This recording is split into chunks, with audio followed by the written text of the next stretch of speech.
Hello and welcome to the footballing podcast, To The Point.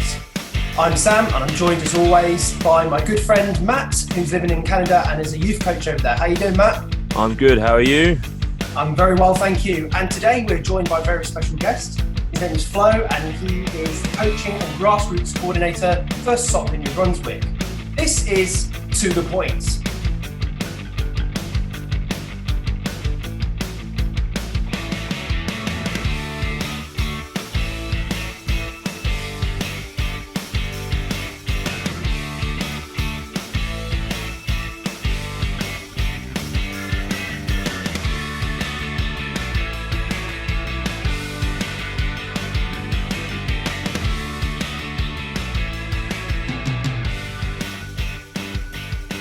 Hello everyone and welcome to this week's podcast. We had a little bit of a break last week, but we hope to come back and fill your podcasting needs this week. So just to start things off, Matt, the Bundesliga is returning this weekend under much controversy. I mean, how do you see this playing out?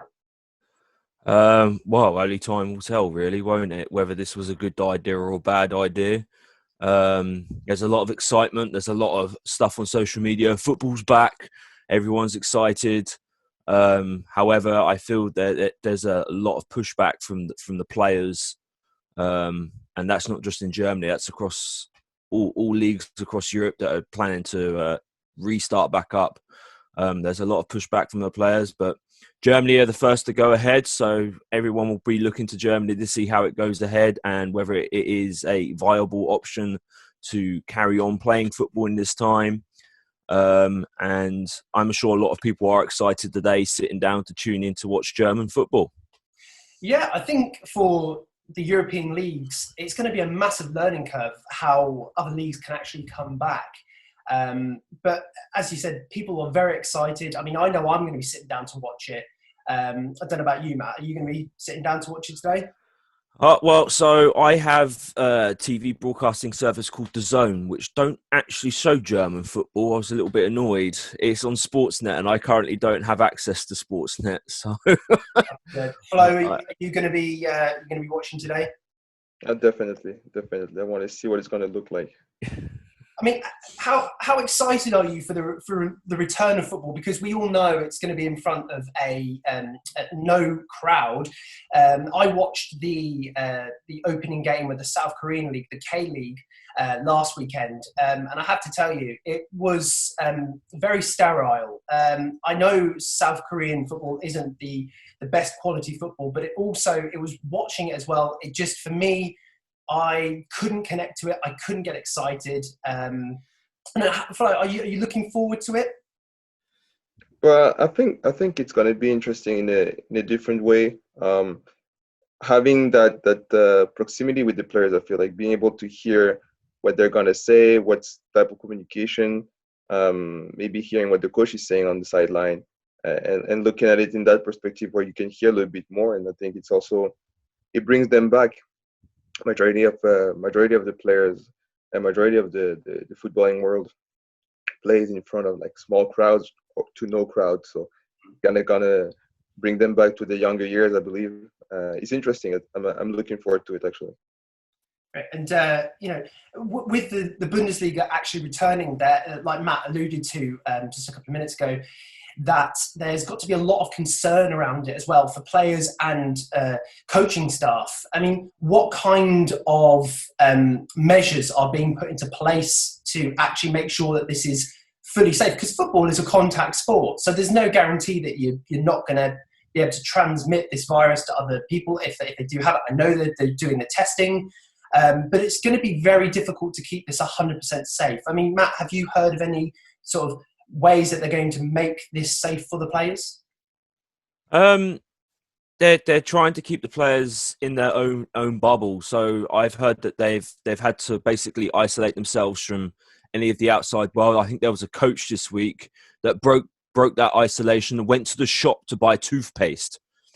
And because of that, he is now banned from the touchline of his own team because he broke that. They very much have to stay within their team unit bubble, and that's pretty much it. And even going to the shop, where I imagine there was physical distancing procedure in place.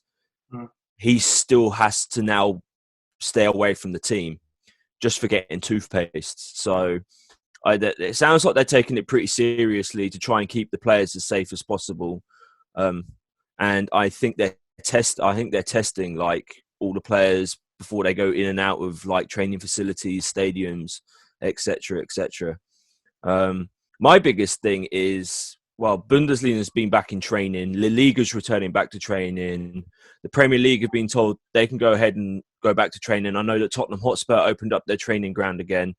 And I've had talks in the last week with the Fredericton District Soccer Association about getting players back to training. But it's how it's going to look with all the guidelines in place. And just how do you prepare to go back to playing competitive football at the professional game like Bundesliga with having like social distancing guidelines in place? It's pretty hard to get your head around how you can properly prepare. How do you look at that, Flo? Coming from a coach's perspective. Honestly, I haven't thought too much about it for them. I know for us, we're in different phase. We're in a different. I guess it is different for us in the sense that our season is the summertime, so we can ease our way into it and really follow. We can really follow physical distancing, social distancing in the process to get into a more competitive phase later on. And for us, it's going to be a little bit easier, as I said, because our season is the summertime. For them at the professional level, I don't know how they want to break out of those limitations for the spectacle to be interesting for fans, even if they're not in the stadium, they're at home. So I don't know how they're looking at that. But as it's progressing, hopefully they won't make too much changes in the rules and not tackling, not touching, stuff like this. Keep it close to home, I guess. I just find it very, very hard to think about from a coach's perspective how a professional outfit goes about preparing to return to football with guidelines in place like no tackling and no contact. It's because when they get to the game, obviously they're going to tackle and there is going to be contact. You can't have a game without it. But in preparing for it, you're not allowed to do it. It just seems seems very bizarre in trying to get back that sharpness that you need. Like surely that's also a danger to the game as well as the virus itself. If you're not preparing in the right way, i.e. like tackling and marking properly, which involves contact a lot of the time, surely that when they get into the game situation, there's going to be that little bit of rust, and there could be those one or two reckless tackles that wouldn't have been made if it wasn't in place. I don't know. I just think I think the knock-on effect there as well is that if there is going to be these tackles that are causing injuries, I mean, that's putting further pressure on the medical services that are within that area, that could be dealing with other serious conditions. And also, I mean, I know I keep harping back onto this, but not being able to train as efficiently as you were without this situation going on, does that not impact on the spectacle of the game, the actual integrity as well? And does that also mean that it's not a fair representation of how games would be played out? Because if they're not training to the standards that they would have been, that surely has to have a knock-on effect to the actual quality of the game that is being played. What do you think to that, Flo? I agree that it's something that you always say to your players, and that you may have heard it yourself. You train as if you want to play the game, and you play the game the same way you train. So this is definitely, if we believe in that, we're definitely we're gonna see, and the players are gonna experience a very different game. That being said, we're in an age where we're getting so much in the details of the game. There's a lot more to it.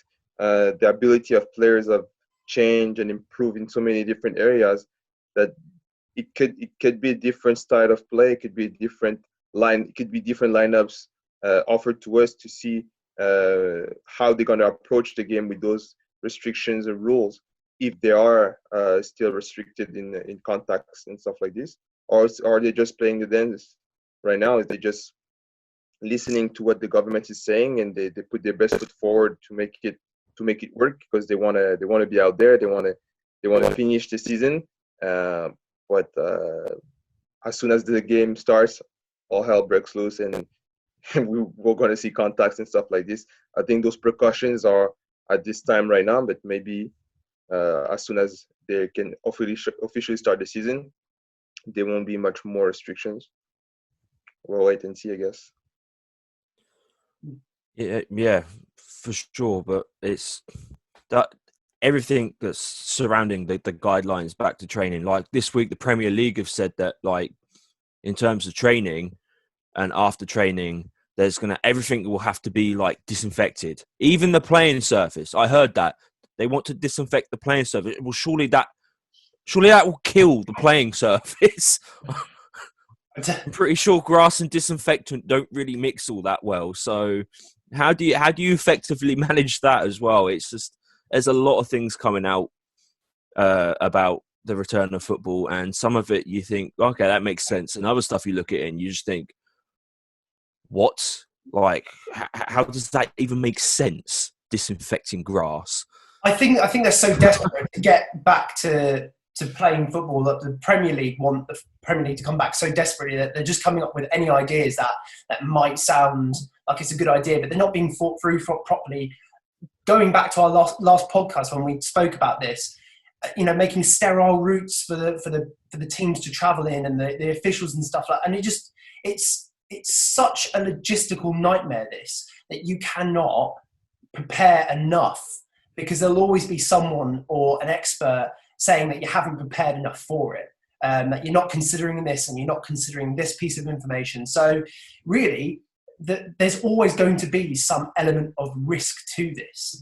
And that's why you've got players such as Rose and Sterling from the Premier League coming out so against it, because how can you protect the players? Because it's not just the players you're thinking about their family, you're thinking about the wider community as well. And having these Premier League games coming back, it's going to have a knock-on effect for society as well, because we know that people like to go and watch games with their friends, their family. Will they start to flout the social distancing rules in that nature as well? It's a very tricky and difficult situation. Yeah, I know that was a concern in the UK, particularly with match day policing, thinking that even though it'll be played behind closed doors, that fans will still turn up in the masses and stand outside the stadium, obviously breaking physical distancing law. And how do you go about controlling that? Like, you can't go to the houses and just like lock them in their houses. People are going to do what they're going to do, but how do you go about controlling that situation? And that's another part of the argument against restarting the league, because people in the UK especially have been really lavish with how they've not been sticking to the rules. Like they're setting up like group get-togethers, like mass group get-togethers. I think there's one that was organised for Liverpool. I think there was one that's been organised in Southampton purposely to stand up against the guidelines in place. And the police force are concerned that the same kind of thing will happen outside stadiums when football returns. So that's why Rose and Sterling have been two of the most outspoken players against returning. I even think Rose has used expletive words when talking out against it. And even today, Troy Deeney has now spoken out against it today, saying that, and Tammy Abraham, all saying that why would they put their family safety at risk to return to football. Tammy Abraham said his dad has like severe asthma, and for him to return to football would be putting his dad at risk. So nothing's as certain at the moment with the Premier League. I know the government have now pushed it, saying that it can return on the 1st of June. The league can restart, but doesn't the league have to be finished by the the 30th of June anyway. So, I mean, if you're allowed to start from the 1st of June, that's not going to happen. So they're going to, the date that's been earmarked at the moment is the 12th of June. That means you've got to play nine or 10 games within a 2-week period. I mean, that's horrific on the players. Surely that's going to be, how do you manage that as a coach, Flo, playing that amount of games in such a short period of time?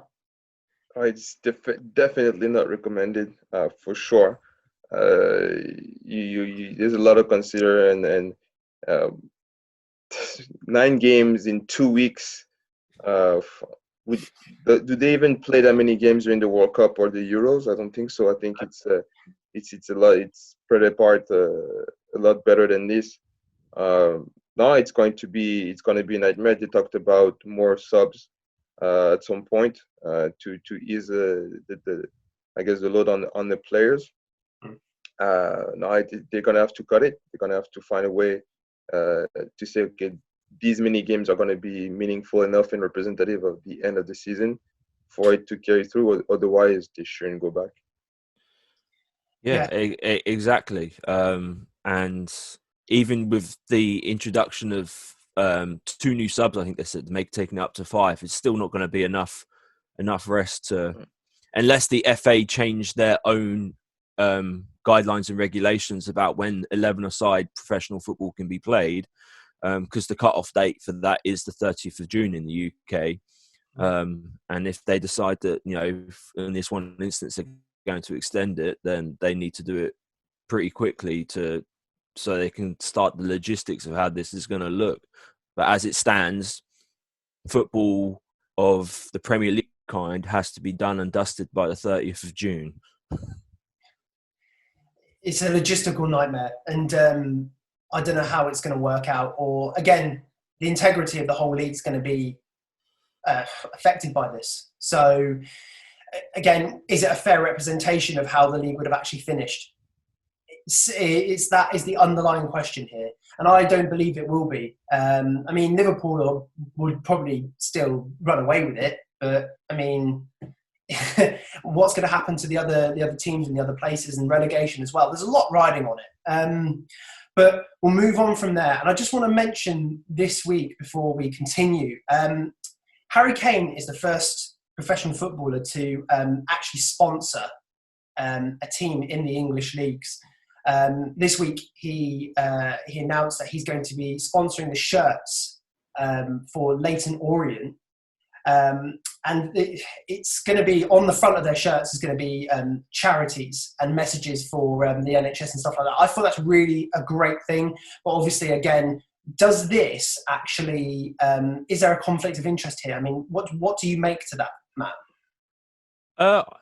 I don't think it will be a conflict of interest unless they draw each other in a cup, which, the odds are always very, very slim of drawing a specific team, especially Leyton Orient. Will, the chances are astronomical that Tottenham and Leyton Orient will be drawn in the same same game in the FA Cup, even the League Cup. So I don't believe it will be an issue until that happens, and I don't believe that will actually happen. Like, the odds are astronomical. So, and I also just want to add at the end of this that League Two yesterday announced that they are wrapping up the season on a points per game basis.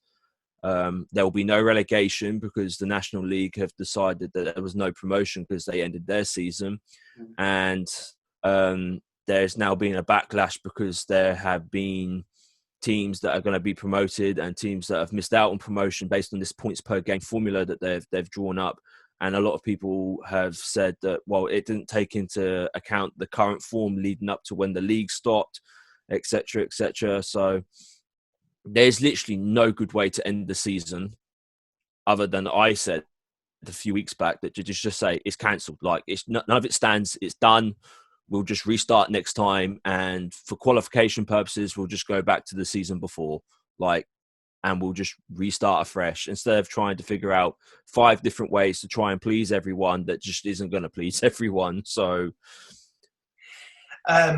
Yeah, like you just said, you can't please everyone, and I think that's a whole other podcast. You could literally discuss that for hours on end of what the perfect way to do it is. I know you have your opinion, Matt. Well, I mean, Flo, what do you think would be the best way to conclude the seasons in Europe and across the world that can't get back to playing football? I mean, it's tough, but personally, I'd say there's a rule for the game itself. If you play 70% of the game, the game is counted as valid. Um, so if the season has been played for 70%, you could stick with the result of that season, because you've considered that you've played enough and it's representative of uh, what the I guess the table would look like at the end. So that's kind of my position. I say if you played 70% of it, well, you keep it. If you played less, even if it's 69.9, then you don't count it, and then you start fresh. And to restart fresh, I think there's many ways of doing it. You don't have to play your 38 games or 40 games for a season. You can do two-parter. To start a new competition, to make it meaningful, there's a lot of ways to make it exciting and meaningful in the amount of games. Uh, Teams like this, they play 5 competitions, different competition, League Cup, European Cup, stuff like this. So you can always find a way to make it competitive. But to stick with your question and saying, okay, how do we end it? I think the rule is already in the book. You have games that count if they're played for 70%. Can we keep the same thing for the season, or is it too much of a different beast to consider it the same way? I don't know, but I would consider 70% of it. That's an interesting concept that you obviously bring up there, and we'd like to hear from anyone listening to this podcast. I mean, what would you do if it was up to you? How would you decide how to end a season like the Premier League or any of the other seasons across Europe or the world? How would you bring them to an end, and how would you make that fair? But yeah, we'll move on from there now, and just moving on to yourself, Flo. I mean, just tell us a little bit, and tell our listeners a little bit about what you do for Soccer NB. So what I do for Soccer New Brunswick, as you said at the beginning, I'm coaching and grassroots coordinator. So my role is basically I help and support the clubs in the delivery and for the grassroots programs. So I'm helping creating new programs, supporting them, finding grants, and communicating for all ages below 12. And the coaching side, I coordinate the courses. So what I'll do is communicate with our local collaborators to find facilities to deliver the courses, put them in place. I will deliver some. I would also contact our learning facilitators to incorporate them in the delivery of the courses.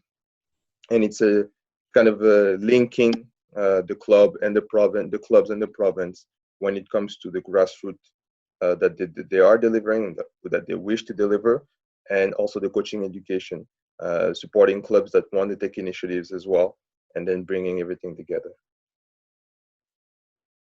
Right. So, how has your role had to change due to COVID-19? Like, how has your daily routine changed? What have been the challenges because of COVID-19 to your specific job role? One thing that's definitely changed is the in person. Obviously, one thing that I do is also delivering small camps and camps in general. And you go out in the province, so you travel in different clubs, and you meet with the people there. You either deliver small clinics for coaches or for players, and that hasn't happened. Most of my summer month would be going 2 or 3 times a week, even 4 sometimes, to different clubs and interacting with them. This is not happening this summer so far, and we haven't started that. So that's changed, and also the big change is the move to online. So our first our first cycle of coaching courses was done online, and that was a first for us. We've been talking about it, and we've been hearing about it. Some provinces have already started it, and it was an opportunity for us to start it right now. And it was a challenge to get things started, but definitely a useful tool when it comes to coaching education. Yeah, so to our listeners, I was actually part of that coaching program.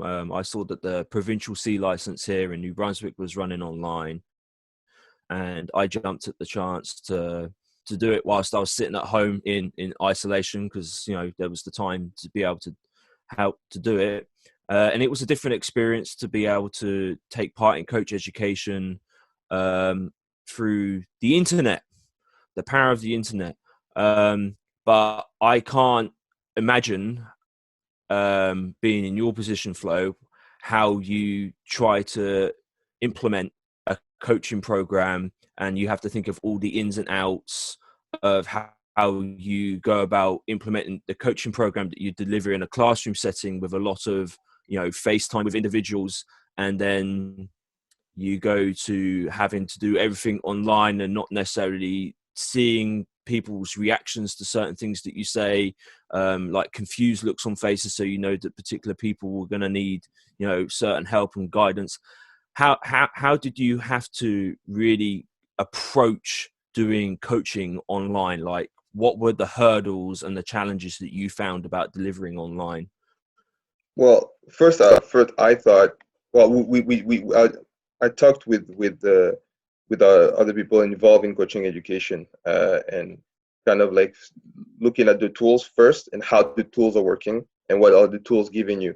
So what can you do with a platform like Zoom or maybe a Google Meet or any other platforms? What can you do with it that can resemble a classroom? And then once you look at your tool, you look at, okay, what do you want?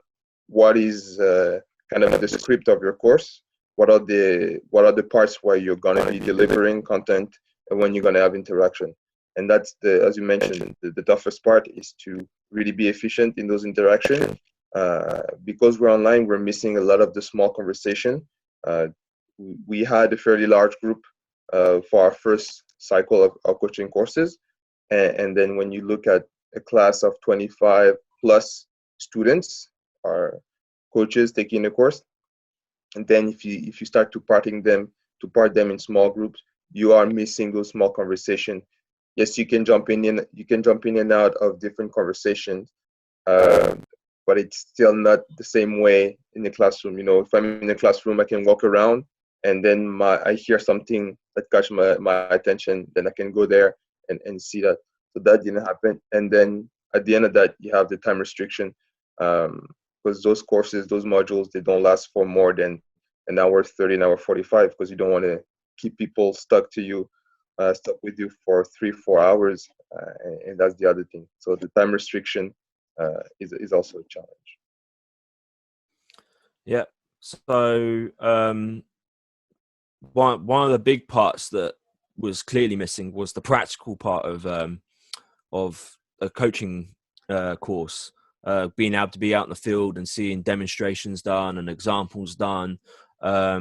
And I know there is a plan to do that at a later date when we're allowed to get back to that. But do you feel having the classroom content completely separate to the on-field content might have a bit of a knock-on effect? Do you think that might be an issue there? I think we're gonna find out. We're gonna find out. It's going to be interesting. It helps us in our reality in the sense that it centralizes all of the course for us. So I don't have to travel to 2-3 different locations to deliver the same content. Everybody's on at the same time, and then you will see the students of the game, see if they can line up the concepts first, and then when we do go out, can we link what we've seen before to what we're presenting? And there's still going to be a big part of educating the coaches as well. When you present, it's not just, okay, you have the content, show us what you can do. It's still, okay, so referring to what we've been looking at in the classroom or online, let's look at how it is and how it takes life on the field. So there's going to be a big education piece as well when we go outdoors. So the learning continues. So would you say that Matt is a model student? Not at all. Not at all. Not at all. He is wow. I mean, I'm not gonna put too much blame on him, but he is a piece of work. I think his wife would attest to that. But it makes for good conversations, and that's one thing that maybe maybe it's the podcast that does that for you, but it makes for great conversations, and that's a shame when you're online and there's a great conversation happening and you have to kind of shut it down because we want to give their time back to people. That stuff, but it was definitely interesting to have him in the course. Well, I'm going to defend myself. I was always the one that was made.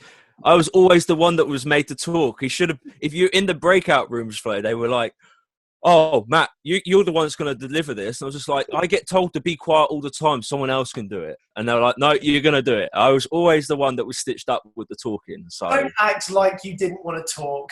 You always want to talk. Nah, I don't believe that. 1 second. I don't believe that 1 second. Oh, wow. Brilliant. Well, we'll wrap things up there for today. Thank you so much for coming on our podcast, Flo. It's been an absolute pleasure having you on. And thank you to everyone at home for listening. No, thank you for having me, guys. It was very enjoyable. Looking forward to next time. Brilliant. Fantastic. Thanks for coming on, and see everyone soon. Yeah, just remember everyone, if you want to find us online, we're on Twitter, Instagram, Facebook.